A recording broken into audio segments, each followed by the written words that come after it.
Well, Josh Daniels obviously geared up for some spring football. So are Alexa Palermo, Kristen Lago here to join me for a little game of fill in the blank. Guys, you ready for this? Yeah, of course. All right, I'm going to prompt you with a question, and you just have to complete the blank writing on your chalkboard here. So let's start off strong right now. I feel like you can handle it. So we just saw a guy who kind of came out of nowhere in the second half of the season last year, Nima Turbebe. So right now, I want to pose this one to you. The breakout player of spring ball will be blank. Okay. Let's see the handwriting abilities. Oh, gosh. All right, so Alexa's over there working on a semi-cursive approach. It's a half-cursive thing. All right. Be good. And we got some doodles with Kristen. Let's start with Kristen. So to start, nice skyline for spring football. But my guy is Michael Pittman. I think he's going to be the breakout star of spring football. We saw him in the last season in all the games kind of playing exclusively on special teams. But with the wide receiving core being very young coming into this spring season and looking at the fall next year, I think he's really going to come into his own. You're going to see Sam Darnold looking to him more, along with Deontay Burnett. But I think Deontay proved himself in the Rose Bowl game. I think it's Michael Pittman's turn in spring ball to really prove himself to be that wide receiver that Darnold can throw to. Pittman's definitely poised to make a breakout season. And what do we got over here, Alexa? I have Rojo. And so I know what you're going to say. Rojo's already great. He's scored how many touchdowns? 4 in the Oregon game. He's crazy. But I think he was a little overshadowed this past season with Juju Smith-Schuster and Adoree Jackson being there and being USC's star players. And so now that they're gone, I think all the focus is going to turn to Rojo and his ability in the run game. And I think the spring storyline is going to be him and Darnold and that run game. And with Justin Davis leaving, that opens up the position for Ronald Jones.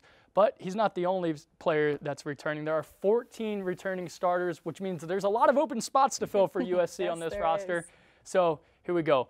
Your player who has the most approved to try to squeak themselves into a starting spot is blank. All right. Kristen got rid of her doodles. So yeah, make sure I was made fun of, so I'm just going to write from now on. I liked it. Oh, we got big letters. Just big letters. All right, Alexa's done already. Okay, so. mine was 2 letters, so it's going to be really quick. I didn't pick one person. I think the wide receiver position group is the place that needs the focus on technique and things.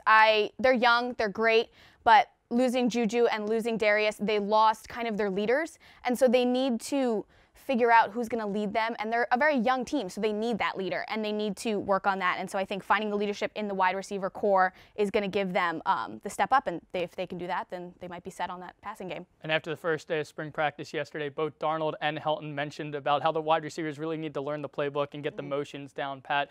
Kristen, who do you have as the player to prove? I went against the rules a little bit. I picked 2 people. Classic. Just, sorry, can't follow the rules. But I'm going to start with defense. I think Uchenna Nwosu is my guy on defense to really prove himself this year. Saw him last year as a junior, kind of stepping into his own as a starter on the outside. But I think this year, Michael Hutchings is gone. That leadership that we saw on the defensive end, not there anymore. He's going to have to step up along with Porter Gustin and Cam Smith. I think he's going to have to channel. He has a little bit of a temper. I've seen him at practice and at games. Channel that into the field, and I think he's really going to prove himself in spring ball. On the offensive side, I think I have to say Nico Fala. I think he's one of the only starters that is coming back along with Vianney on the offensive line.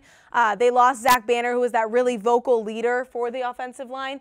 And I think it's going to be a real toss-up. More people are going to want to come in and push along that. Lobendon, don't know where he's going to be placed. So I think he's really going to have to prove himself this year to be the starter at center. And as the incumbent, you would think he has an advantage, but Clay Helton obviously continues to mention how it's not locked in stone that he's going to be starting there. Yeah. But the guy receiving the snaps from the center had a stellar season last year. Sam Darnold is currently a front runner in the Heisman race to win the big trophy next season.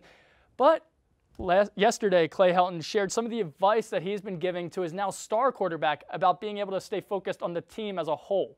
When you perform like you do, good things happen to you. But how do you perform?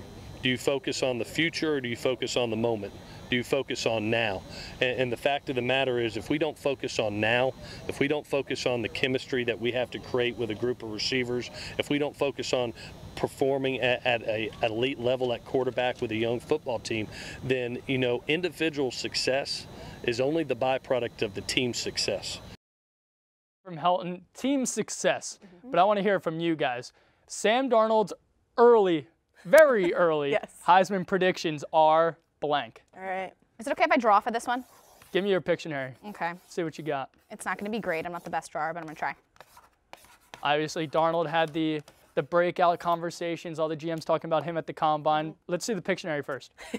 Fire. Or spark, if you want to. Fire. Fire. Bear claw. That is fire. It's fire. All right, explain the fire. Okay. So Helton, when Darnold was put in, Helton called him the spark of the offense. He did exactly that. Everything seemed to come together when he took those snaps. And so I think his Heisman expectations are warranted. He brought this team through a 9-game win streak to the Rose Bowl and an amazing victory there. I think if he can keep his head on his shoulders and focus on playing, he has a real shot, and he deserves to be on that short list. Team is definitely on fire as a whole, riding that 9-game win streak. Kristen, what's your blank for Sam Darnold? I'm taking a little bit more of a pessimistic view. I'm going too much too soon.